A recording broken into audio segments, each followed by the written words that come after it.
Welcome, everyone. Thank you very much for joining us today. This is the first of two webinars that FSC will be holding during the second public consultation on the revised FSC National Forest Stewardship Standard. My name is Amy Clark-Eagle. I am the Director of Science and Certification with FSC, and I have been serving as facilitator and coordinator for the Standard Development Group. I'm joined today by my colleague, Maggie Abel, and Maggie is going to be coordinating things kind of behind the scenes. She'll be monitoring questions that come in through the question and answer box and monitoring whether or not there's any hands raised for questions at the points in the presentation where we stop for questions. Today's webinar is much more informative in nature. So there's going to be a fair bit more one-way information sharing. And then the webinar on May 23rd is going to be focused much more on questions and answers and engagement. But before we go any further, I would like to bring forward Sarah Balig, who is one of the co-chairs of the Standard Development Group. She's also co-chair of our FSC Board of Directors, but the board is serving as the Standard Development Group for this revision process.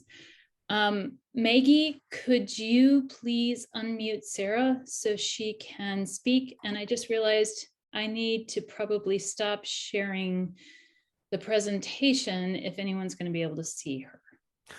So with that, I don't know if that's going to work or not, but Sarah, welcome. Thanks for speaking on behalf of the SDG. Sure, thanks. Can everybody hear me? Can you hear me at least? Yes, I can. Okay. I can. Well, hey, folks, I just wanted to thank everybody for coming today and for being willing to participate in the review of this National Forest Stewardship Standard. It is really important that we hear from everybody who has a stake in this process and is interested in this process. So again, I just really want to thank everybody for their time and their engagement and their willingness to be here and learn about what the Standards Development Group has done with this second draft and willingness to provide comments. And I also want to say on behalf of our new president, Derek Fredrickson, he wanted to extend his apologies for being unable to be here, but he's very excited that that there are so many people participating in this. And he is on his way to Maine, or he might be in Maine right now to do some more stakeholder outreach. So you'll probably be hearing from him in one form or another soon. And lastly, I wanted to extend a very deep thank you to our Standards Development Group, our FSC board. I think there are several members on this call. I know Linda Walker from the Environmental Chamber and Ted Wright from the Social Chamber. We're going to participate, and others as well. Just want to thank everybody on that group for their participation. This has been a long process. It has been at times painful, but we worked really hard to bring you the best possible product we could. And of course, a huge thank you to you, Amy, for all your hard work on this. So without further ado, I'll pass the mic back to you. Great. Thank you very much, Sarah. And yes, we do have a number of Standard Development Group members on the webinar today. As you mentioned, Linda Walker and Ted Wright. We also have Tim Beyer and Mike Hauser joining us today. So thank you all for being here.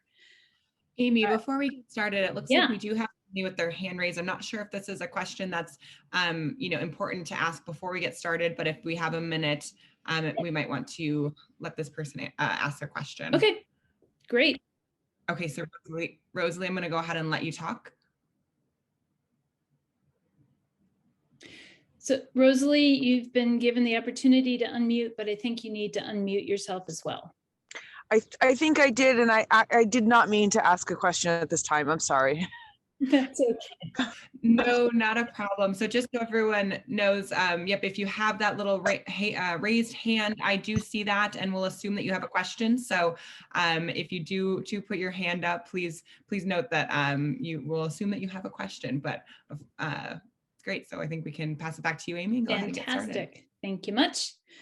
All right, before we get into the main presentation itself, I would like to remind everyone that as participants in this meeting, we need to be mindful of the constraints of antitrust laws. There shall be no discussions of agreements or concerted actions that may restrain competition. This prohibition includes the exchange of information concerning individual prices, rates, market practices, or any other competitive aspect of an individual company's operation. Each participant is obligated to speak up immediately for the purpose of preventing any discussion falling outside these bounds.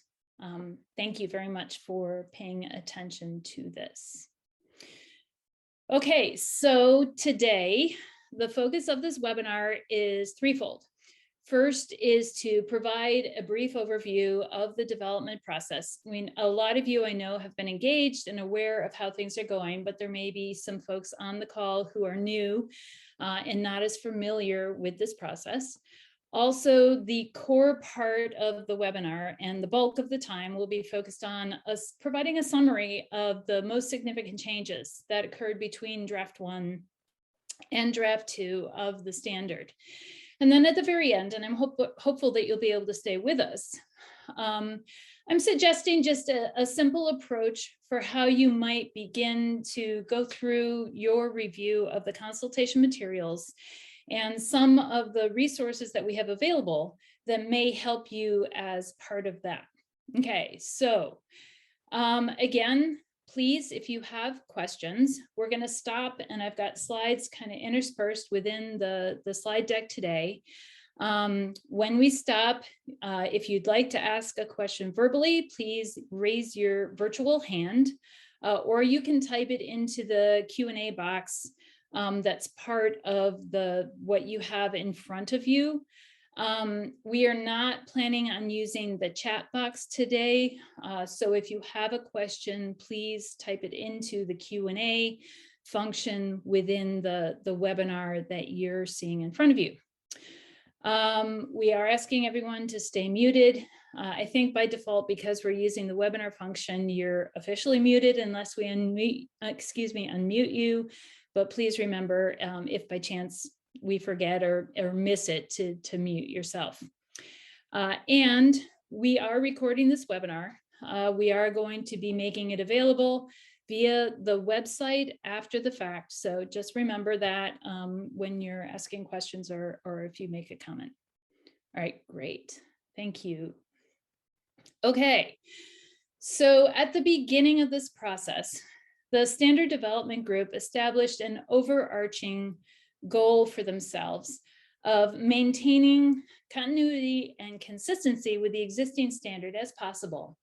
But while they were working to align our US standard with the revised principles and criteria and international generic indicators. Part of the scope was also to address a handful of high priority issues that had been identified by stakeholders since the last time our standard was approved in 2010. And also incorporating some guidance that had been generally in use, but had not yet been formally adopted into the standard, so it didn't really have a normative status. During the process of working and getting into all of the details of this, the Standard Development Group also identified for itself a goal of focusing on clarity of intent when it comes to the indicators and feasibility of implementation for the certificate holders. At the same time, ensuring that we really are aligning with and respecting the core values of FSC as represented by the principles and criteria. All right, so this is a timeline. It's just the kind of the current part of the timeline. Our active work on the standard revision process began in early 2018. A technical working group was formed that provided recommendations to the Standard Development Group. But in terms of the drafts and the review and revision processes, we had the 2 public consultations. So we had a 2-phase public consultation process for draft 1. And these 2 phases occurred in late 2020 and then in kind of late spring or early summer of 2021. We are now in the midst of the public consultation on draft 2. Note that there will be only one phase, so everything is packaged together into a single public consultation for draft 2. And then the standard development group has committed to submitting a draft 3 for approval by the end of this year, and in fact, by the end of November. That's when the review and approval process by FSC International begins. We don't know exactly how long this process will take. We're anticipating that it'll be about a year long.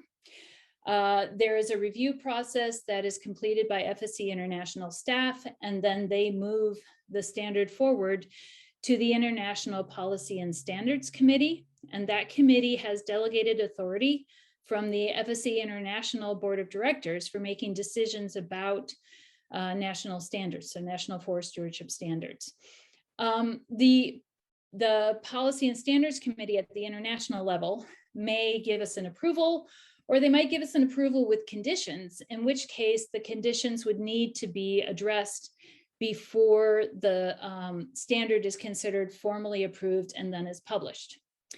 After the standard is published, there is typically a small number of months, it's usually around 3 months, before the standard becomes effective. That is a time period during which standard and see what it is that they may need to change in terms of their practices or documentation. And it also gives certification bodies a chance to get their systems revised and aligned with the revised standard. After the standard becomes effective, then that's when the 12-month transition period begins. During that 12-month period, every existing certificate holder will need to be audited to the revised standard. And I just wanted to reflect and recognize that the FSC US Board of Directors, serving as the Standard Development Group, and FSC US staff have identified the importance of FSC US providing additional resources and support during implementation of the revised standard. There's some changed and new expectations for certificate holders, and we will be working to help provide tools and resources that we are hoping will help to streamline processes for certificate holders. But that will be part of implementation. So as you can see, it looks like we won't have full implementation of the revised standard until sometime in early 2025. Okay, then moving on. For this public consultation, oh, I'm sorry, just reflecting on the draft 1 public consultation. We remember there were 2 phases. In the first phase, which was the base indicators, which are the indicators that are applicable to most certificate holders, we received 54 unique sets of comments that represented 61 individuals and organizations. And then in phase 2, which covered the family forest indicators, plantation indicators, and federal land supplementary requirements, there were a smaller number of unique sets of comments received, but a lot of organizations submitted them in a combined way. So these comments actually represented a far greater number of individuals and organizations. Just to give you a sense of volume, the Standard Development Group, therefore, was dealing with just under 4,000 individual comments. So we came up with a process for tracking that. And in fact, as part of the end of the presentation, that's one of the resources available to you. It's a version of the document that we use for tracking the comments and what happened with them. So for this public consultation, it began on March 31st. It will continue for 60 days through May 31st. We are asking for comments to be submitted through the online consultation platform. There's a link from our website, which you can see right there, www.engage.us.fsc.org. And again, a reminder that all elements of the standard are in scope for this draft 2 public consultation. When we get to the end of the presentation, I'll introduce you to some of the different resources that are available to help and assist you with your review of the consultation materials.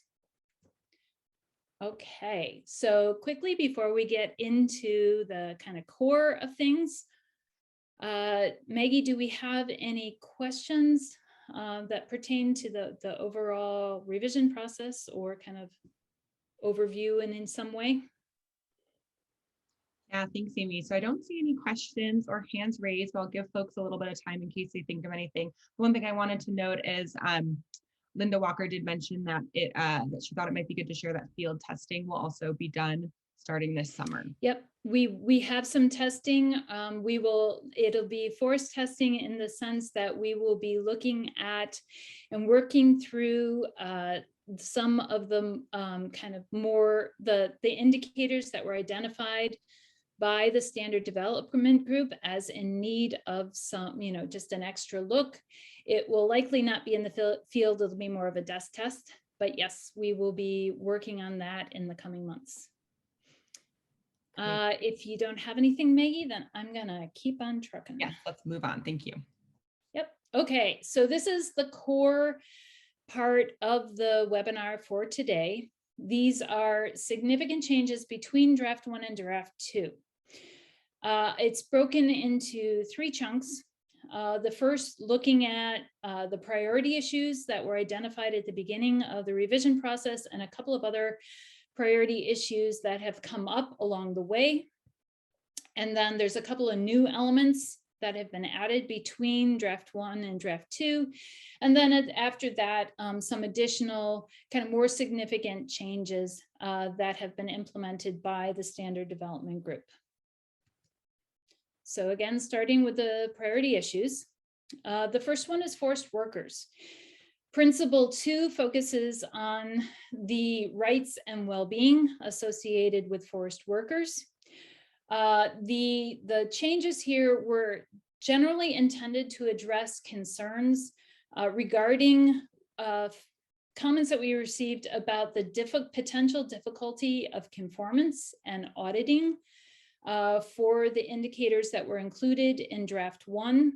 And also there was a lot of concern expressed about the potential for conflict with US law in terms of the relationship between the certificate holders and the contractors who are working within the forest management unit. So you may or may not remember that the term forced worker includes both the employees of the certificate holder, and also it includes other individuals who are working within the management unit to achieve the objectives of the management plan under the scope of the principles and criteria. So in order to create some clarity, the standard draft 2 standard includes specific definitions for employees, independent contractors, and contractor employees. And then within criteria 2.3, 2.4, and 2.6, and I have a box covering up the text, my apologies.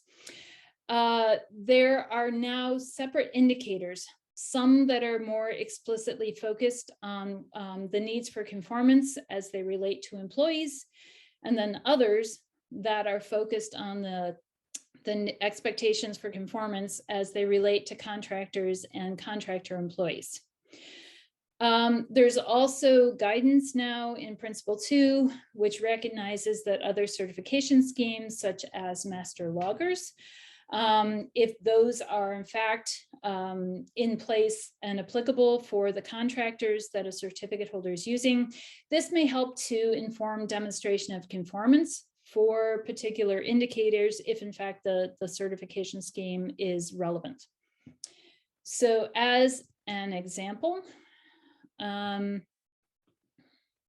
can get the slide to go here, and you may not be able to see the specific text here, but these are clips from the draft 2 standard. Criterion 2.3 focuses on health and safety related to workers. You will hopefully be able to see that the first two indicators, indicator 231 and 232, are specific to the safety of employees, whereas indicator 233, 234, and 235 address contractors through the use of contracts and with whom contracts are established. Okay, the next priority issue is Indigenous people's rights and FPIC, otherwise known as free, prior, and informed consent. There was a lot of concern expressed regarding the feasibility of indicators for organization, and then also the capacity of the Native American tribes in the US to be able to respond, particularly if they were receiving requests for engagement from many different certificate holders. The Standard Development Group's response to this is to, in fact, define and identify a role for FSC US. And they would like to see the initial responsibility for identifying which lands are of interest for which tribes in the US in the hands of FSC US. So I'm going to show you the applicable indicator here in just a minute. So we would be doing the initial outreach, and then we would be holding that information for certificate holders to engage with us to be able to learn which of the tribes identified an interest with a particular management unit for which that organization is responsible. We also work to address questions and concerns about the scope for free, prior, and informed consent. So there are some clarifications in Principle 3 and Annex F that the expectations for FPIC are related only to legal and customary, i.e. established rights. And this is not a process for establishing new rights that did not previously exist.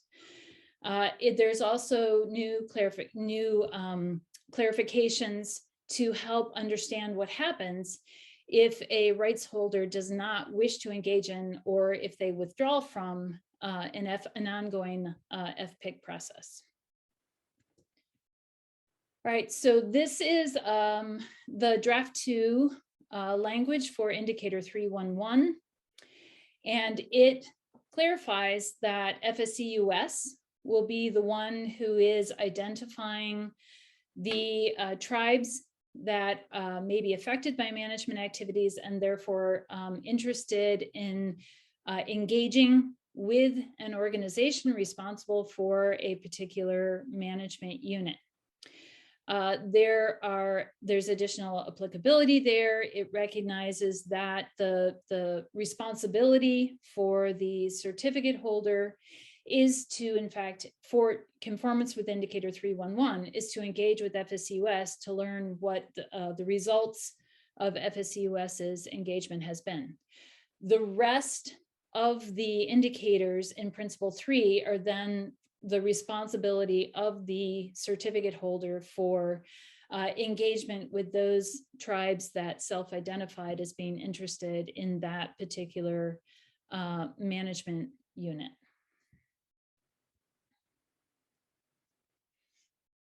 Okay, the next priority topic is the regional requirements. These are principally associated with indicator 665 related to openings and retention, and then indicator 675 related to riparian management zones.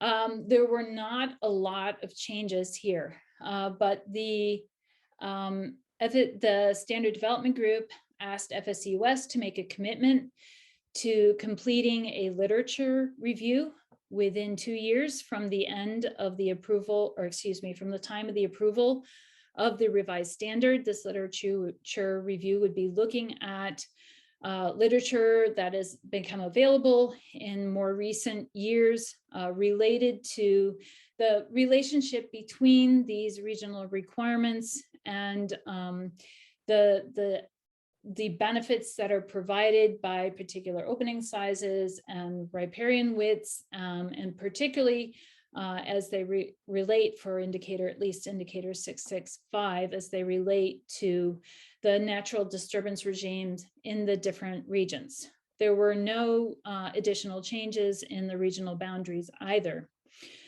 However, there is a new element to indicator 666, which I will show you in just a minute, that provides another option in terms, and so it provides flexibility for justifying deviations from the regional requirements associated with indicator 665. There was some additional work to look for potential duplication within the regional requirements associated with indicator 675. And there's also now a new element within Annex B to help clarify how a certificate holder is expected to go about identifying the applicable region for their management unit. There's a language there that reflects that, you know, an initial look at the map will provide most certificate holders with an idea of the applicable region, but there are also now ecological descriptions included in Annex B that really should be the final focus for making decisions for which region is applicable, particularly for management units that are near to a boundary on the map.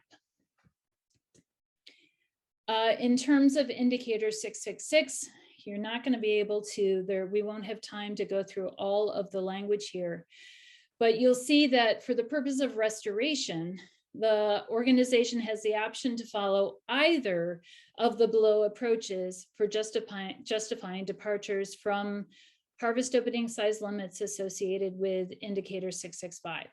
So the option 1 is very similar to what was included in draft 1 of the revised standard.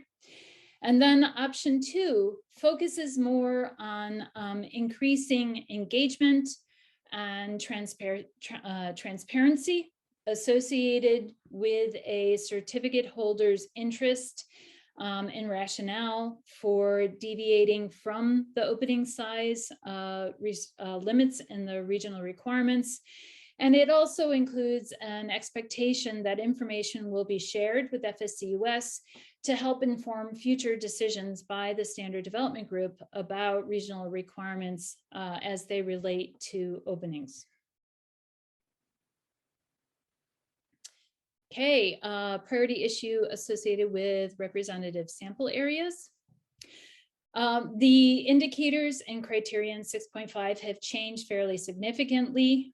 The Standard Development Group made a decision to work to align the indicators more closely with the criterion 6.5 international generic indicators.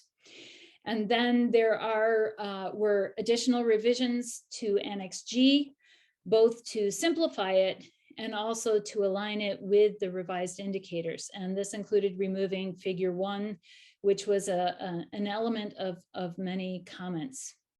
There's also new family forest specific guidance in Annex G, which focuses on representative sample areas. As a overview, again, there's a lot of text here, but the indicators, the first one focuses on identifying ecosystems that typically would occur or typically occur within the management unit, then designating RSA when there are viable examples of those ecosystems that were identified in the first indicator. If there are not any viable examples, but there are examples of ecosystems that occur in a restorable condition, then those also are expected to be designated as representative sample areas. The extent, so figure 1 in the annex had been trying to represent so the sense of how you determine how much RSA. That is still an expectation, but that the indicator here, 654, focuses on for each ecosystem, The extent of RSA needs to be proportionate to the conservation status in the landscape, the size of the management unit, and the intensity of forest management. As before, there is an indicator about management within representative sample areas. There's a new, more explicit expectation in terms of documentation about the certificate holder's designation process for representative sample areas. And there is still the expectation regarding the conservation areas network with limited expectations for very small management units, that there's at least 10% of the management unit included in some kind of conservation designation or zone or protected area that meet the definitions of the conservation areas network. This is something that has been clarified by FSC International, that they're expecting to see this in all national forest stewardship standards. Okay, high conservation values as a priority issue. Again, not a lot of changes within the indicators of this principle, principle 9. It does not, the indicators do not require that a new assessment is completed for the purpose of conforming with the overall change in framework for high conservation values. That is the change from moving from high conservation value forests that have attributes associated with them of great value to a framework where there's an identification of high conservation values and then identification of the high conservation value area, which is important for maintaining those high conservation values. If a certificate holder's existing assessment already addresses this framework and the associated high conservation values, there's no need for a new assessment. However, if there is a need for a new assessment in order to come into conformance, the standard development group would like to provide a little bit of extra time beyond just the 12-month transition period, recognizing that some of these assessments can take some time to complete. And I believe right here, as you can see in the guidance statement there, it says that for medium and large management units, if the organization is already certified, they are expected to conform with the high conservation value assessment in indicator 911 within 2 years of the standard's effective date. And this time period is extended to 3 years for management units that are using the family forest indicators.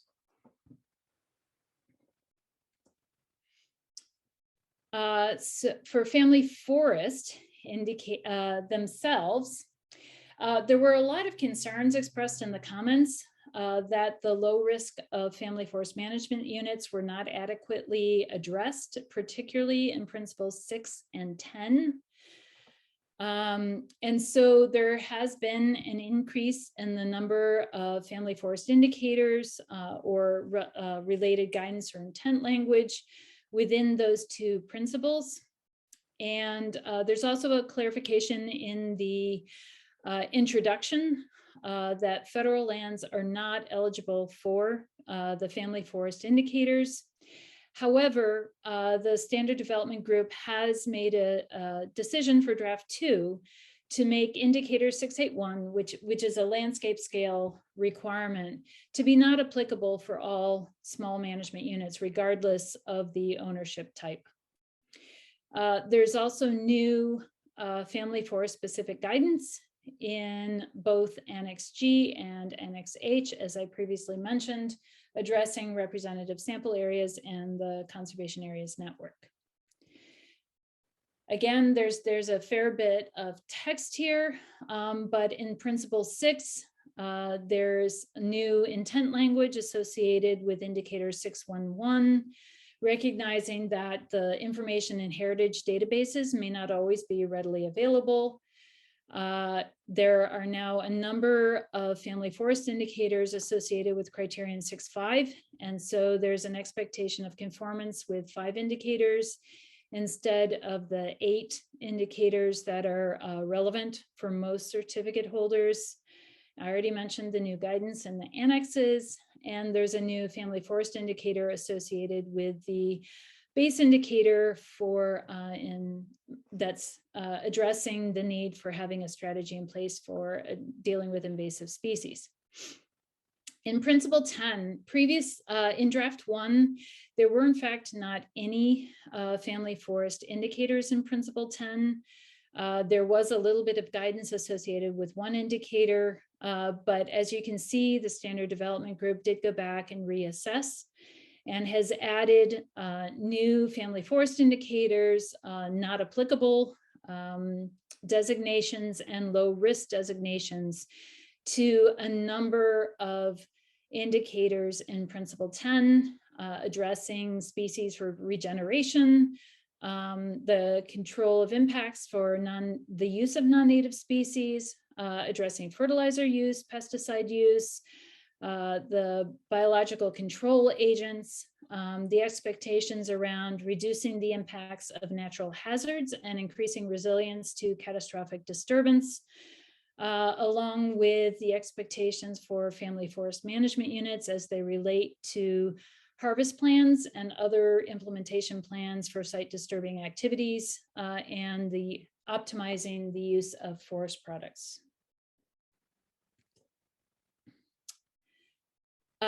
We are getting near to the end of our priority issues. There were requests to not have the climate change expectations spread out amongst quite so many principles. So the Standard Development Group condensed the key elements of the expectations related to adaptation to climate change into principles 7 and 8. I'll show you that in just a moment.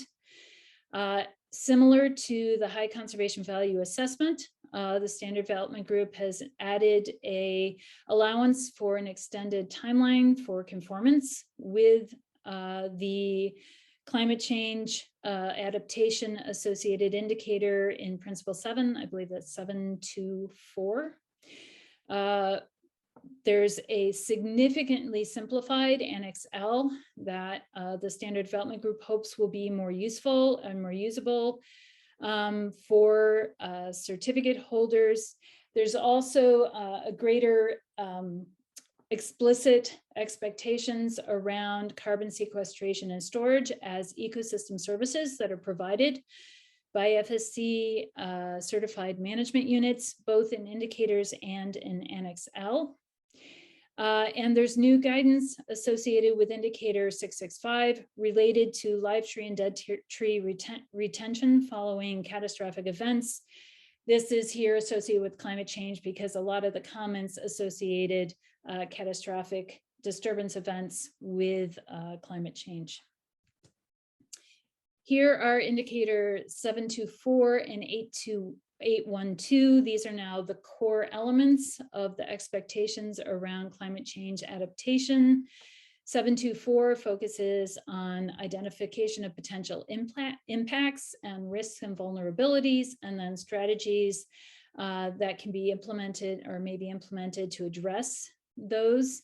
And then indicator 812 is the core element around monitoring, and then potentially the need for changes in the climate change adaptation strategies. And our final priority issue here is related to federal lands.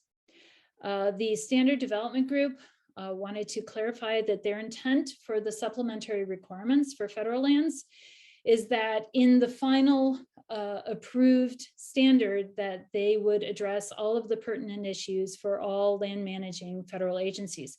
However, they acknowledge that this is not, we haven't quite gotten there with draft 2, and therefore they are requesting additional input during this draft 2 consultation on the specific issues that were identified during the draft 1 public consultation. And these inputs, in addition to inputs from a consultant that FSC US is working to hire, and also additional targeted consultation between draft 2 and draft 3. All of these inputs will inform the standard developments group's decisions around draft 3. I'm just going to highlight here that if you would like to be part of the targeted consultation related to this or any other questions that come up that the standard development group would like some additional inputs on between draft 2 and draft 3, we encourage you to join the consultative forum. The FSC US webpage on the overall NFSS process, so not the consultation page, but our main webpage, includes a link to a SurveyMonkey, which we're using to get the information, pertinent information from individuals who would like to join the consultative forum. There's also a new clarification that the U.S. Forest Service, Department of Defense, and Department of Energy, along with any other already certified federal lands, these are the only agencies that are currently eligible for FSC certification. There are 2 conditions for an agency to be eligible. One is the demonstration at a national level that they are ready for and interested in certification, and the other is having the pertinent issues associated with that agency addressed in supplementary requirements. So only these 3 agencies have actually completed that first condition, whereas the standard development group would like the supplementary requirements to address the second condition for all agencies. Okay, that was a lot. It looks like there may be some questions that have been submitted. Maggie, do you want to give us a little bit there? Yes, thank you, Amy. We do have a handful of questions. And again, if anyone wants to raise their hand, you can do so at this time. I will start with the questions that came in via text. The first one is there now a clear and operational definition of customary rights? There is a definition of customary rights included in the glossary. I cannot remember explicitly if there were any changes made to that definition from between draft 1 and draft 2. And apologies, there's a dog in the background. The intent of customary rights is to recognize that there are established rights that have been repeated over years, and that's where customary rights come into play. If you feel that this is not clear and operational, then I would ask you to please recognize this in your comments during the draft 2 public consultation. All right, Maggie, thank you. Okay, great. So this one might have already been answered, but I'm going to read it out loud. How are customary rights identified? That is up to, it's the responsibility of the certificate holder to engage with I believe this is it's included in Principle 3. So with the pertinent Native American communities to determine whether or not there are customary rights. Again, these would need to be recognized by everyone as something that had been repeated throughout time. And so it's gotten to the point where they are essentially recognized as being something akin to legal rights. Great, thanks. Will there be PDF copies of this presentation available? We had not initially planned to do that, but since we were going to put a recording on the webinar, but we can, or excuse me, on the website, but we can certainly do that as well. Great. Okay, next question is, there is currently a good HCV document called an HCV framework, I think, with guidance, questions, etc. Will that document still be valid or will it be updated? Okay, so I don't know the HCV framework. There was a document that was developed by FSC US. It was available via the website. It was never incorporated into the standard itself. That document will no longer be valid. However, one of the annexes that is part of, it was part of draft 1, it's still part of draft 2. There were actually very few changes, provides a revised, a more detailed guidance document, which is still called an HCV framework. So I don't know which one you're referencing, the one that was associated with the 2010 standard or the one that was in draft 1, but the one that's in draft 1 is still there. There were minimal changes between draft 1 and draft 2. Two more questions. Yep. Can you speak more about the invasive species indicator for family forests? I don't have the specific language right in front of me. The base indicator, my memory is, references the need for the certificate holder to have an invasive species strategy. The standard development group recognized that that was probably more than would likely be make sense for a family forest management unit. So there's still expectations in terms of addressing invasive species issues, but it does not, the family forest indicator does not require that they have a strategy document or a formal strategy of that type in place. Great. Last question. Does the landscape exception for family forests apply to mega groups as well? The indicator 681, which has landscape scale expectations, it's related to representing all of the different successional stages for those forest types within the management unit. That has been identified as not applicable for management units that meet the family forest criteria. So that would be because there is not an expectation that any one individual family forest management unit could represent, the full swath of successional stages that would be applicable to any group member that meets the family forest criteria. Great, thank you. Those are all the questions we had, and there are no raised hands, so I think we can go ahead and move on. Great. Okay, thank you, Maggie. All right, so as I said, there were a couple of new elements that were added. There's actually three. One of the new elements I already mentioned, it was related to regional requirements, and that was adding a second option to indicator 666. But there's also a new element related to non-timber forest products. During the process of working on draft 2, we learned that FSC International believes that due to the development of the international generic indicators and the expectation that that national forest stewardship standards will align with the international generic indicators, they think that those indicators actually address most of the needs related to non-timber forest products. If there is a certificate holder who wishes to make a claim about non-timber forest products that are coming from the from the management unit. So this would actually really simplify the process for certifying non-timber forest products. It would alleviate the need to have a separate NTFP specific standard that's developed by a certification body.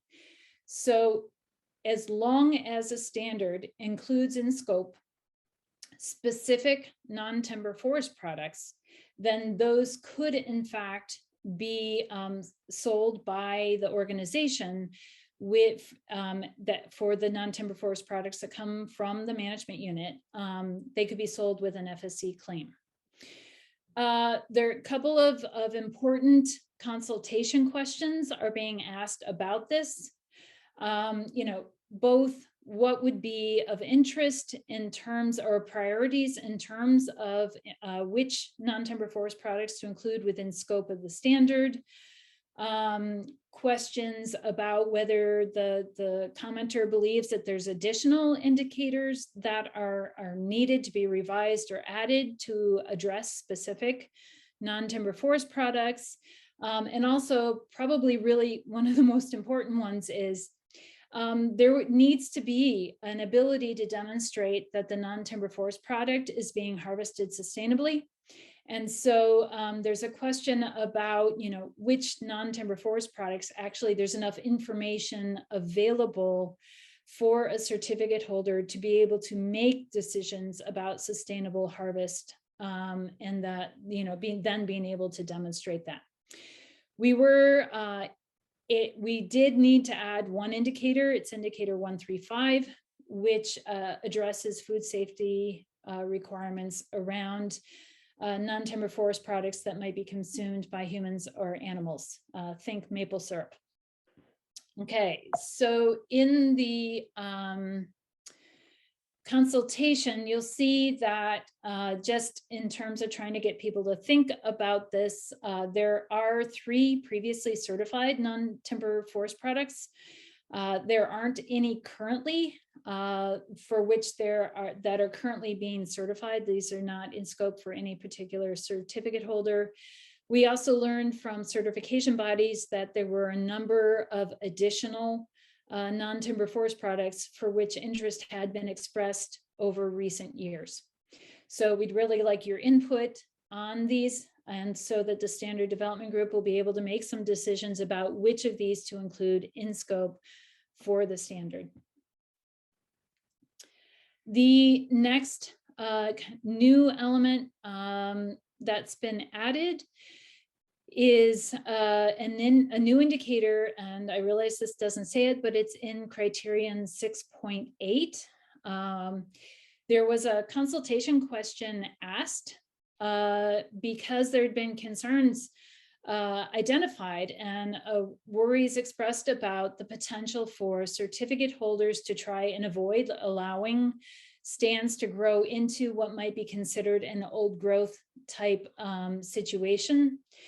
And then that's associated with perceived limitations on the ability for a certificate holder, particularly those that are public agencies, to be able to manage within the stands if and when that were to happen.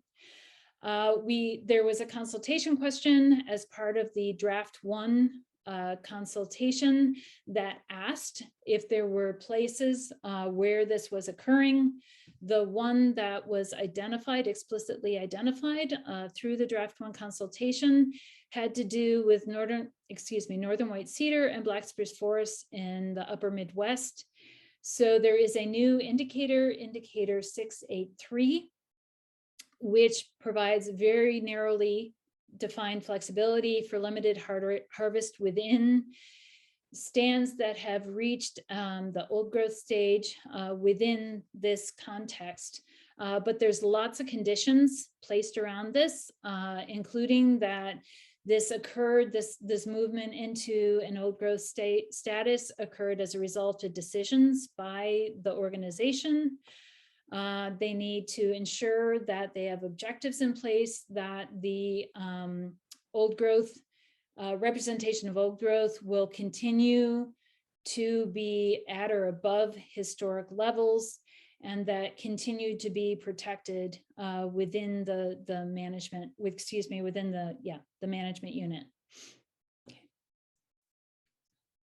This is the indicator itself. So it sets up expectations and then provides those conditions about when and how this would be expected to occur. And as you can see, there's a focus on the management objectives and what it will look like in the future, and expectations around protection and conservation of old growth and old growth associated species. Okay, those were the 2 new elements. Are there any questions that have popped up, Maggie? Nope, it does not appear we have any questions or raised hands. All right, then I am going to keep going because amazingly we're within 1 minute of where I'd hoped to be. Oh, I think I just saw something blink. Did we have something? We have it doesn't appear to be a question. I don't know if it's someone pointing out a typo or something, but somebody just responded with non-timber with 2 R's. So I'm not sure if that's a question or not, but if the person who submitted that has a question, if you could please expand on that, that would be helpful, and we can address it at the next Q&A spot. All right.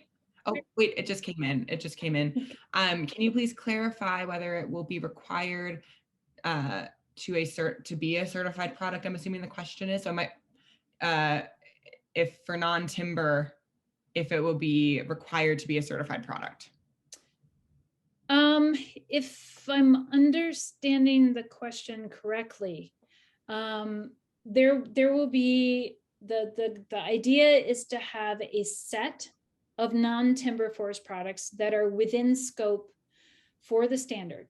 So if an organization and the particular management unit are conforming with this standard, they will then have the option of identifying whether any of those non-timber forest products will be in scope for their own certificate. So there will not be, my understanding is that there will not be an automatic where every forest management unit all of a sudden has all of these different non-timber forest products in scope. It will have to be specifically defined within the individual certificate, because that helps to provide the scope of what is audited during the certification and surveillance audits. I hope that answered the question. If not, let us know. Great, that sounds like that answered it. Awesome. Okay, all righty. So moving into the final set of more significant changes. And I just one thing to really quickly clarify, there were, like I said, close to 4,000 comments that were received. The standard development group worked to consider each of those comments and then determine where they were going to make changes. There are a lot of other changes in terms of text, in terms of clarifications that have occurred between draft 1 and draft 2 of the standard. This presentation does not in any way, shape, or form highlight all of them. We just wanted to try and bring attention to some of the more significant changes. So there's lots more, but this is just highlighting the more significant changes. Okay, so we received comments that expressed some confusion about the indicators in criteria 1.1, 1.2, and 1.3.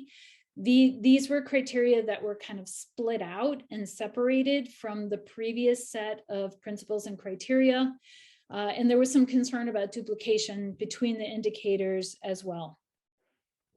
All right, so to give you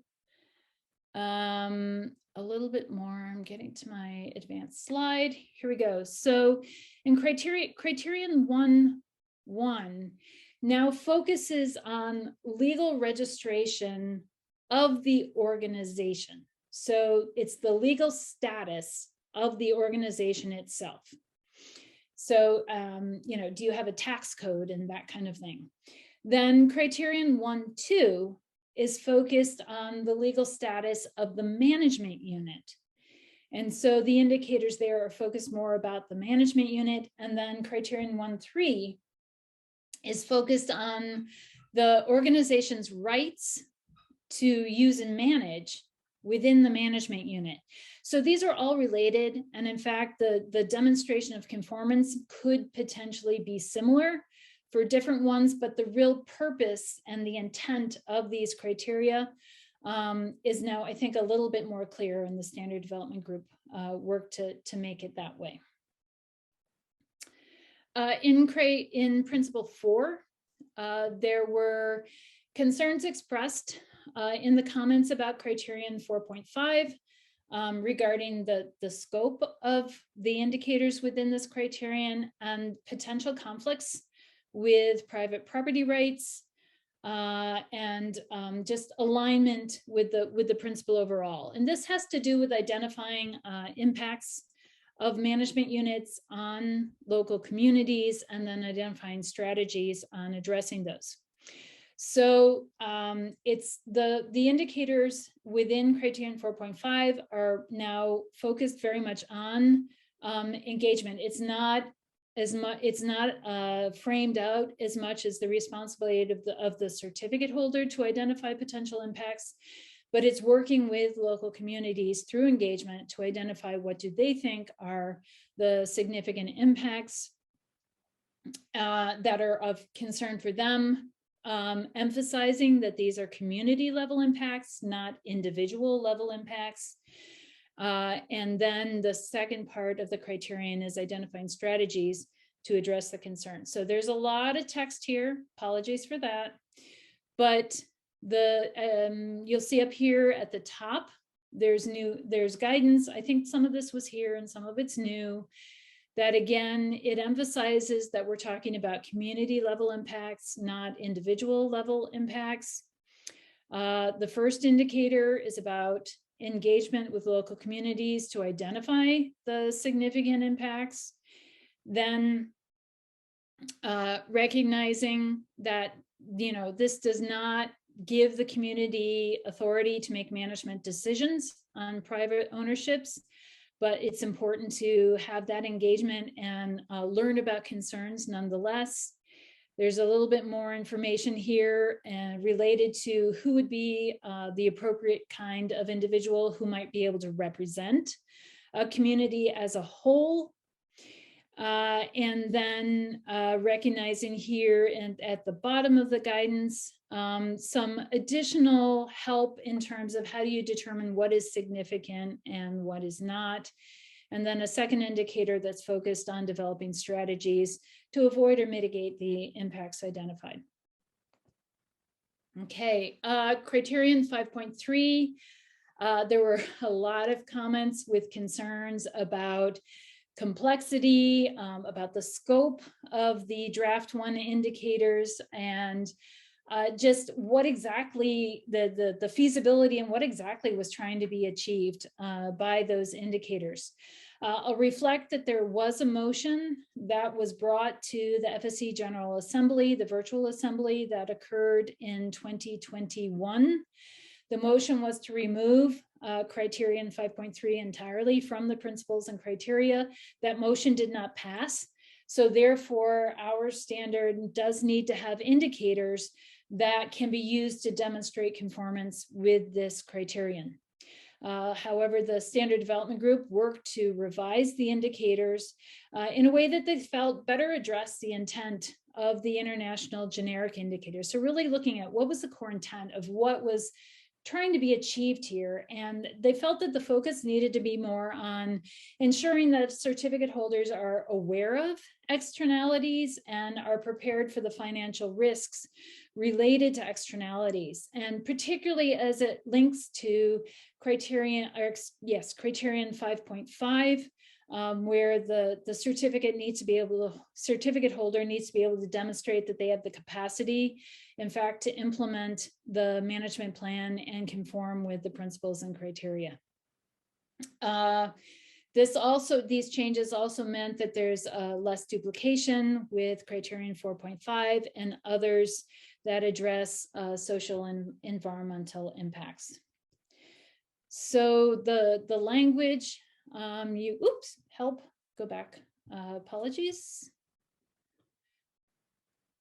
The language here, indicator 5.3.1, it's this organization needs to demonstrate that they have strategies in place to prevent, mitigate, restore, or compensate for potential negative impacts resulting from management activities. The guidance identifies that some of these strategies might relate, or they may be demonstrated that strategies are in place using project appraisals, budgets, insurance policies, other things of that nature. And then 5.3.2 has to do with identifying positive potential impacts related to the implementation of management activities.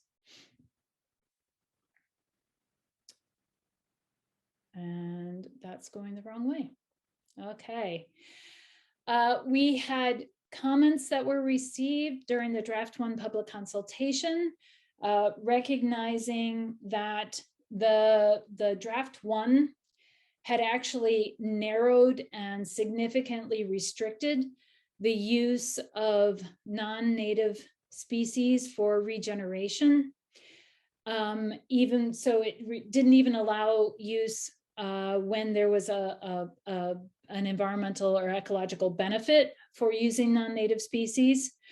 Draft 2 indicators, indicators, the applicable indicator in criterion 10.2 was revised for draft 2 to provide specific situations where non-native species could be used for regeneration, in addition to indicator 10.2.2, which links the use of non-native species with climate change adaptation.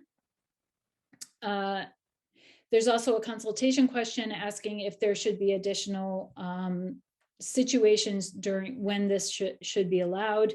There's a clarification that the intent of draft 1 was to limit the use of non-native species for climate change adaptation to species of North American origin. There's additional language now to clarify that. And there's also additional guidance recognizing if non-native species are used for regeneration in conformance with indicators in criterion 10.2, then the indicators of criterion 10.3 also apply. Here you can see the consultation question. And as you can see, there's a new piece 2 indicator 10.2.1.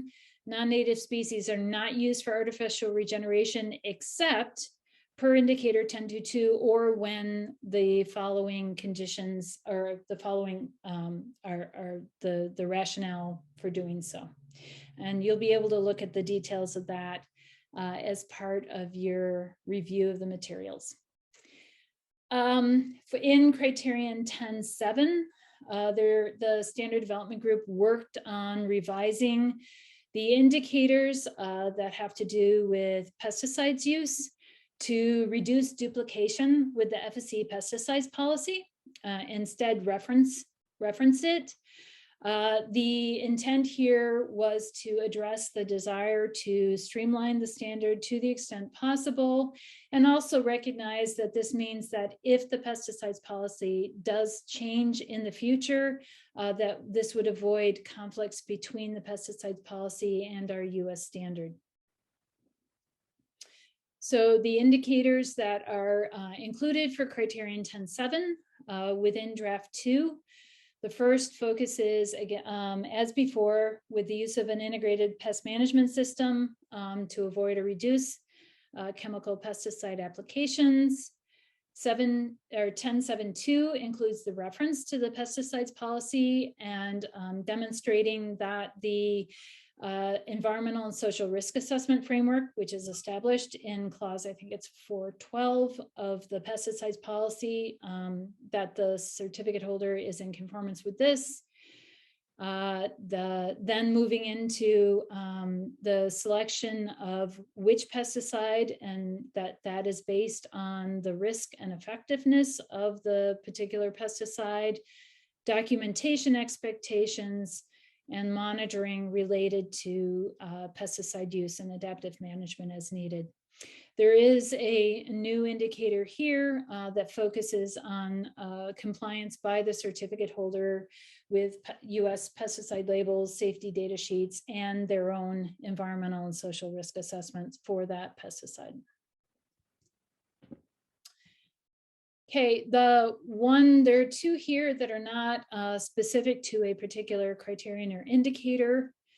One was during our consultation, we did some targeted consultation with Native American tribes and communities and experts in the US. And there was a concern identified that there were a number of places in the standard that really focused in on the use of and the required use of scientific information, scientific literature, scientific research, and that this was identified as potentially not respecting traditional knowledge and traditional experience, which is held by Native American communities here in the United States. So the references in the standard to something specifically scientific were replaced by the standard development group with references to the best available information as a defined term. However, they also worked on the definition of best available information to clarify that certain types of information really should be the primary resources used by certificate holders, with others as secondary sources to be used to fill in gaps. Here's the revised definition. As you can see, the best available information includes data, facts, documents, expert opinions, traditional knowledge, and other information, but there's a new note associated here that peer-reviewed scientific literature, traditional knowledge, and experts should be primary sources, with other sources used when these are not available. Okay, I'm checking time here. I believe that this is the last element, I think, of the more significant changes. There we had comments, a fair number of comments about the volume, the complexity, the kind of pertinence of applicability, intent, and guidance language. And a lot of these were focused on the language that's included, particularly in Principle 6. And so you'll find in draft 2 that there was an effort to simplify the content when possible, to reduce duplication between applicability, intent, guidance language with indicator language, to not repeat definitions that are available in the glossary, and to remove guidance language that is not specifically pertinent to interpreting a particular indicator, that provides more general information about forest management, and to really try and keep the guidance language focused on assisting certificate holders and certification bodies with interpreting the intent of the indicators that are included in the standard. And that takes us to questions. Maggie, have you received any via the Q&A? Looks like we don't have any hands up at this point. Nope, and no questions in the Q&A either at this point. All right, we'll have one more chance for questions, but since we don't have anything right now, so I just wanted to provide a little bit more information about the materials that are available as part of the draft 2 consultation, and an approach that, you know, we're suggesting you could use to kind of navigate the materials and get to the point of submitting comments. So this is, first of all, a list of the resources that are available to you. You can see the website address there. At that website, you'll find that there are 2 versions of the standard. Everything's included into a single document. The first has all of the changes incorporated, so it's just as you would see it and present if it had been approved at this point.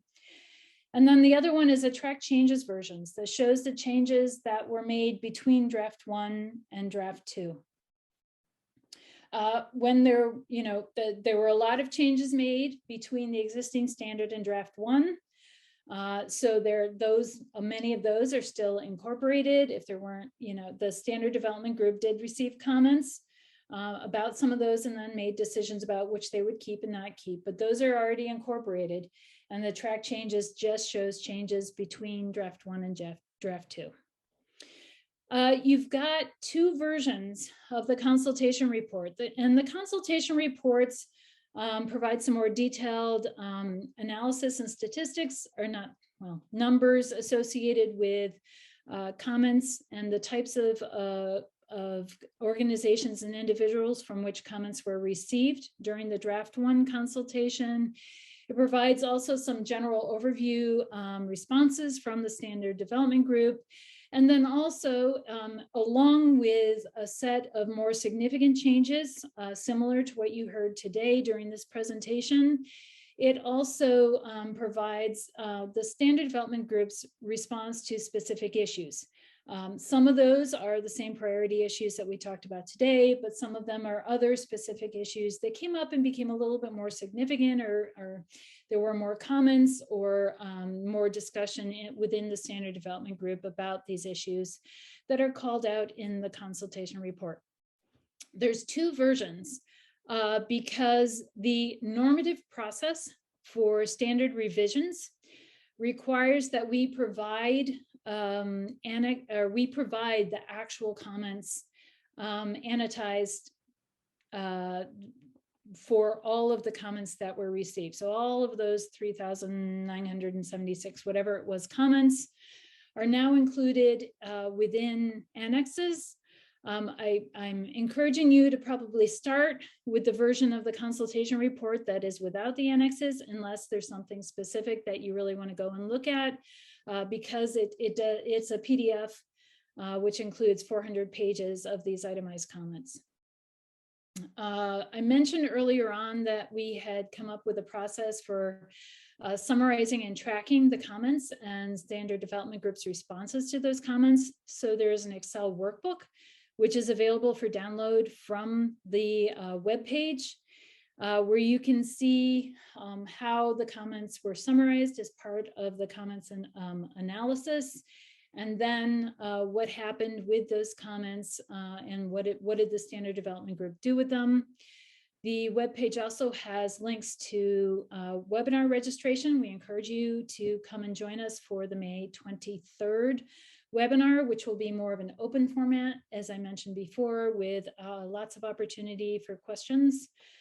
And it also includes links to both the consultation platform and a email dedicated to this revision process. Again, this Excel workbook does address the many comments that were received and changes made in response to those comments beyond the more limited set of kind of more significant changes that we addressed today.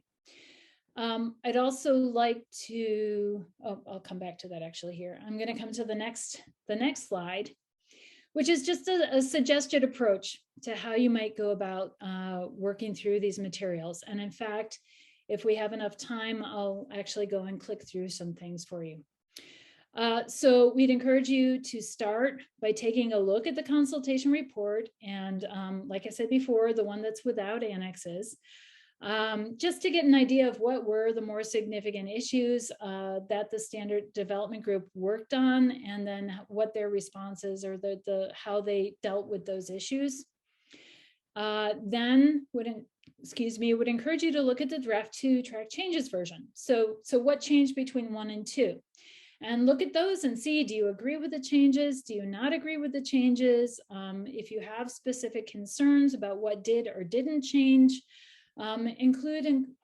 consider including those in your comments.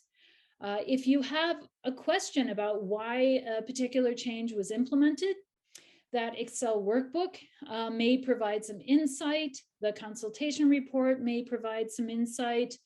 The individual comments, if you want to get into that 400-page set of annexes, could potentially help to provide some insight as well. In terms of the Excel workbook, I do want to highlight this is not a perfect tracking of each and every change that was made between draft 1 and draft 2. It was primarily used to track comments.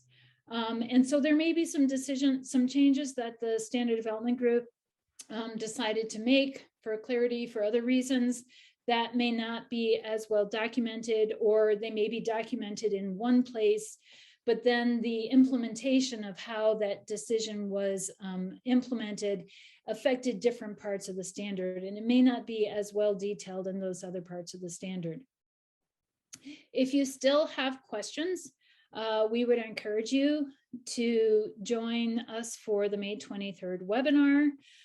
Or if you want, you can send questions that will help you better prepare your comments to our dedicated email. If you want to reach out to a particular member of the Standard Development Group or to a particular chamber from the Standard Development Group, you can send an email to that dedicated email address, and we can connect you with members of the Standard Development Group.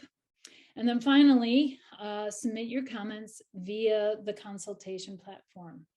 So I'm going to actually back out of this presentation and kind of go through these different steps at the website itself. So that Engage website. And Maggie, can you please confirm that you can see the website on my on screen? Yes, we can now see the website. Great. All right, so when you get to the website, you can either click on the link down here, which says Review Draft 2 National Forest Stewardship Standard Materials, or you can use the link up here that says Draft 2.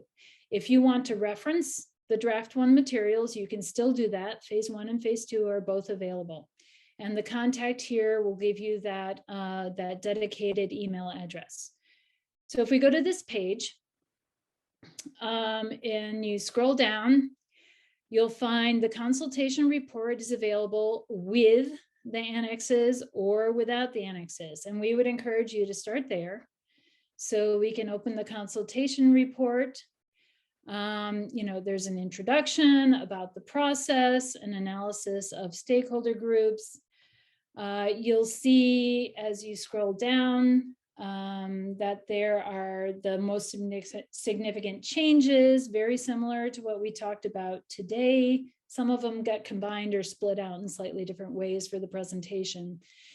And then the significant issues that were raised in comments and how these were taken into account by the Standard Development Group. You can see there's a whole host of issues here, and each one of them has a description, a summary of the comments received, and then the Standard Development Group actions that were taken as a result. So this is all in the consultation report. All right, so if we go back to our page, and again, with or without the annexes, then we would encourage you to take a look at the track changes version of the standard. Open it up. It's thinking. Okay, great. So again, these are the changes between draft 1 and draft 2. And as you can see, the changes are identified in color. Not quite sure why that was. Okay, it looks like it's a combination of pink and red. I thought it was all the same color. But still, the changes here are identified, and you can see either both where there are additions and also where there are deletions. Okay, so going back to the website, once you've had a chance to look at that, if you have questions about why a change did or didn't occur, again, you can look at the consultation report, you know, to get that summary of SDG decisions, or you can look at the individual comments that were submitted, but you can also look at this Excel workbook. And when you download it, you can open it up. Wait, oh, it's okay. It's yelling at me because I already have it open from my own files. So sorry about that. This is the same file. It tells you that there's some color coding and the purpose of this. And then you can go into any particular principle. And there may be comments that were more relevant at the principle level. There'll be a summary here. What was the SDG response? And then it goes in and by criterion, by indicator, by intent language, guidance language. And you'll see if this says there's an associated annex. If you scroll down to the bottom, there may also be comments associated with the annex. And then what was the SDG's response to the comments that were associated with that particular element of the standard. So this is where you're going to get kind of your more detailed look at how the standard development group went about making decisions based on the comments that were received. All right, so then we're going to go back to the web page. Here are the registration. If you're here, you already found the registration for the webinars. And then we encourage you, or the submission of comments is through the consultation platform. We've just got a couple minutes left here, but I want to give you a look at what's here. So you would go to our consultation, click on participate, and then you can get materials there. And why is it not going? Okay, there it is. There's your basic information about who you are. And then most of the comments, we've asked for comments at the criterion level, and encourage you to separate your comments if you have multiple comments by these 3 symbols here. So this is what it looks like. And I'm going to stop talking and ask in our last couple of minutes, Maggie, if there are any questions. Great, thanks. So we only have one question so far, and it is, when do you anticipate that the new standard will be employed in certification audits? Okay, so for that, I'm going to go back to our timeline that I had at the beginning. So as I said previously, this is making some assumptions about how long it will take for FSC International to complete the review and approval process. We are anticipating that the transition period will begin, it's a 12-month transition period. We're anticipating that it will begin sometime in 2024 and end sometime early 2024 to early 2025. During that 12-month period, every certificate holder will need to be audited to the revised standard. So within the 12-month period, and then from the end of the transition period moving forward, all auditing will be to the revised standard. Great, thanks, Amy. Okay, well, it doesn't look like we have anything else coming in yet. So Amy, I don't know if you want to take this last minute to just wrap up, and I can interject if anything does come in. All right, great. As Sarah mentioned at the beginning, we really, really appreciate you being engaged in this consultation process. FSC and our standards are built on the knowledge and the experience and the perspective that you bring. So please review the materials, ask questions as necessary, and please participate in the consultation. We value your input, and we really, really appreciate the time and the resources that we understand it takes to get through this larger volume of material and the standard itself. So more than anything, I'm thanking you on behalf of the Standard Development Group, and really, really appreciating your engagement in this process. So I think that's it for today. Great. Thanks again, everyone, for attending. We appreciate all the time that you took for this. Thank you.